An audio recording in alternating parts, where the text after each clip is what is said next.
John Whitehead is the founder of the Rutherford Institute, for which he serves as president.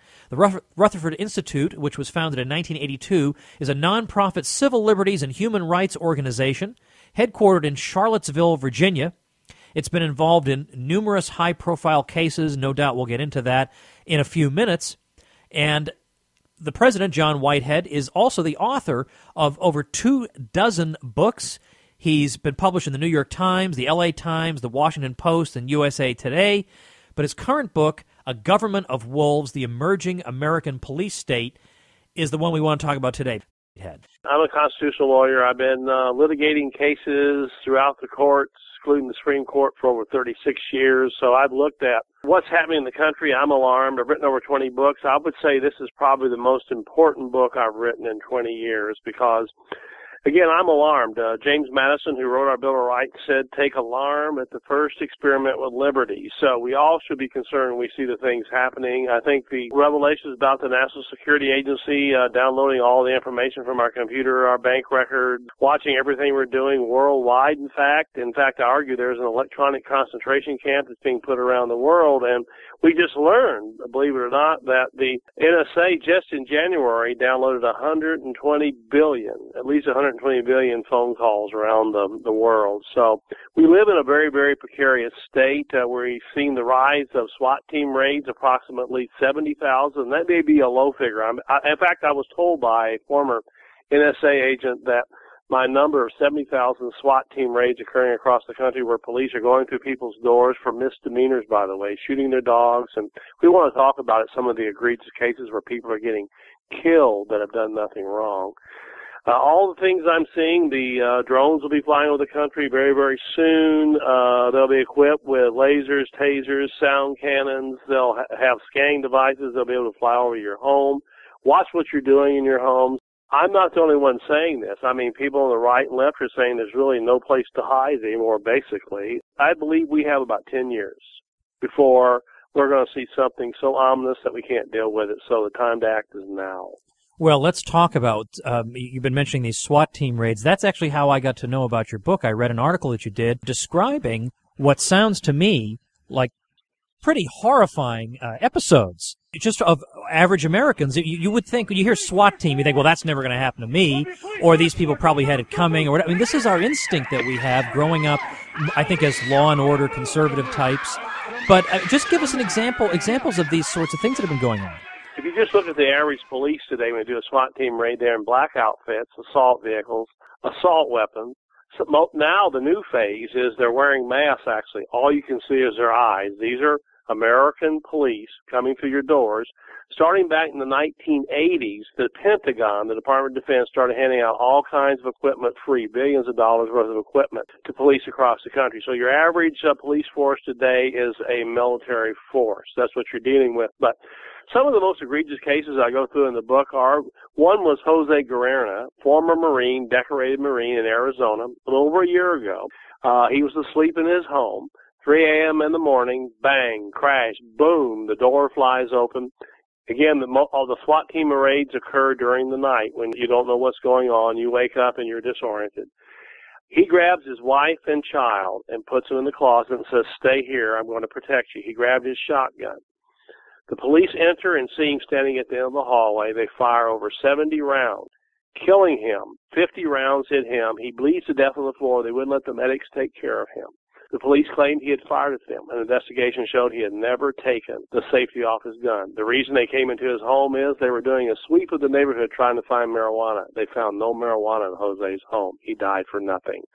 The case of Ayanna Jones, a young African-American girl, 7 years old, asleep on her princess blanket in a Detroit apartment. The same thing happened, 3 a.m. in the morning, 4 a.m. in the morning. The window blasts out. The doors go down. In come the police.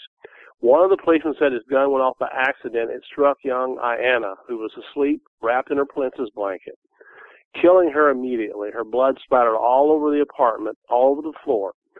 Her father came out screaming, why'd you kill my little girl? They shoved him face down on the floor. Lo and behold, they were in the wrong apartment. The guy they were looking for was 2 stories up in the apartment building. Those are the kind of cases I'm seeing happening. We can talk more about some of the cases I'm actually involved in where we're seeing people disappear now. And we've defended some of those cases where the police arrive and just take people away and put them in institutions.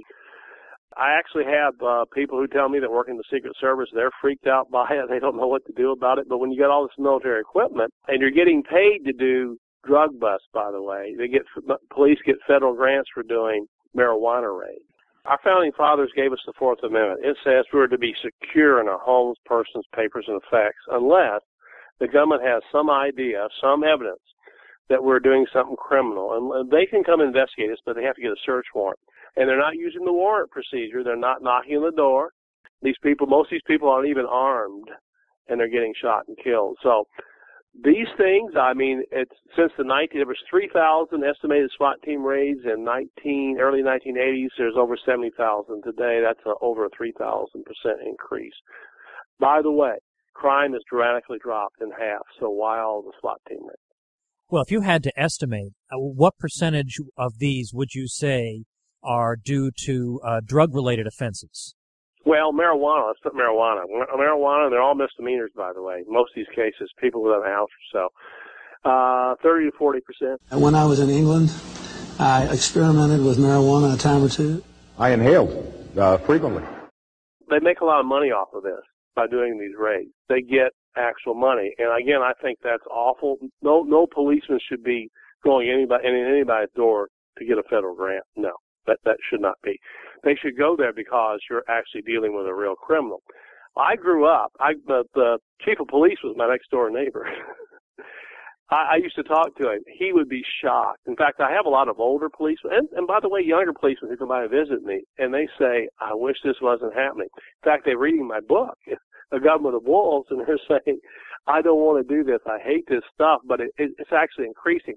Actually, under George Bush, some of the stuff dropped, but under Barack Obama, it's actually dramatically increased, the handout of equipment and the raid. Why is it that we tend to find out about what the bad cops have been up to, not because good cops rat on them, but because somebody, thank goodness, had a video camera somewhere or somebody recorded somebody? Why don't we hear about this from within more?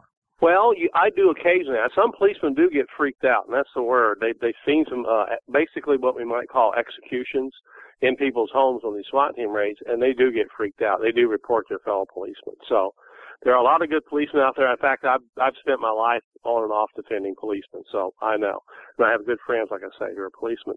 When I say police state, by the way, and that's the subtitle of my book, The Emerging American Police, I'm not talking just about the local police. The Department of Homeland Security bought over 1 billion hollow point bullets for use by federal agents. I was a military officer, by the way, infantry officer. We weren't allowed to use hollow point bullets because if you know what those are, they enter like a regular bullet, but they collect flash, and when they exit, you're dead. They just blow a hole through you. Why the FBI, Department of Homeland Security, the IRS, Department of Fisheries, Department of Education has hollow point bullets? There's something happening in America, and that's why I wrote the book, A Government of Wolves. In fact, the title comes from Edward R. Murrow, who was the great CBS analyst. He said, a nation of sheep will beget a government of wolves. So people ask me who's to blame here, us, because we're not informed. We're sitting endlessly watching 150, 60 hours of television a month. We're not down at the City Hall complaining about these things. They will go on as long as we allow it. Founding fathers, Madison, George Washington, Thomas Jefferson, always said you don't want a standing military force. They didn't believe in a standing army on American soil. Well, we have it today with the average police, but they actually combined, by the way, with FBI and other agencies. To give you a case quickly that we're in the courts on, a guy named Brandon Robb, decorated Marine, was at his home last year in Richmond, Virginia. And he hears a noise outside. He's got a home business. He's typing. He's got his running shorts on. He had just finished jogging. He walks to the front door, and there's 8, 9 vehicles driving around up on his lawn and stuff, black vehicles. Out jumps a bunch of policemen running towards his local policemen. Then black-clad plainclothes people run up to his door, and he steps out and says, what's up? Remember, he's a Marine. He's a little concerned seeing these armed fellows running toward his home. They said, well, we've been reading your Facebook posts. We're concerned. Well, Brandon was posting some anti-Obama Facebook posts.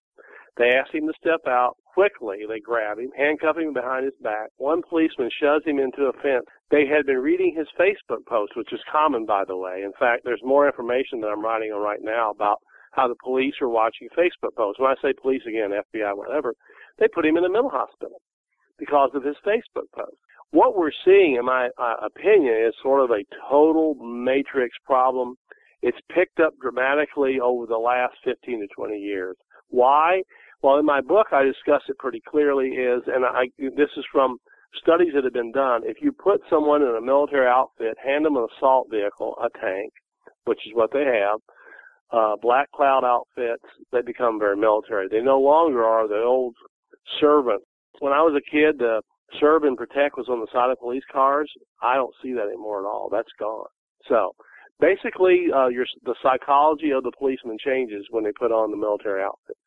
That's what the studies show. My listeners wouldn't let me get away with not following up on the people disappearing point that you made earlier. So Run with that, if you would.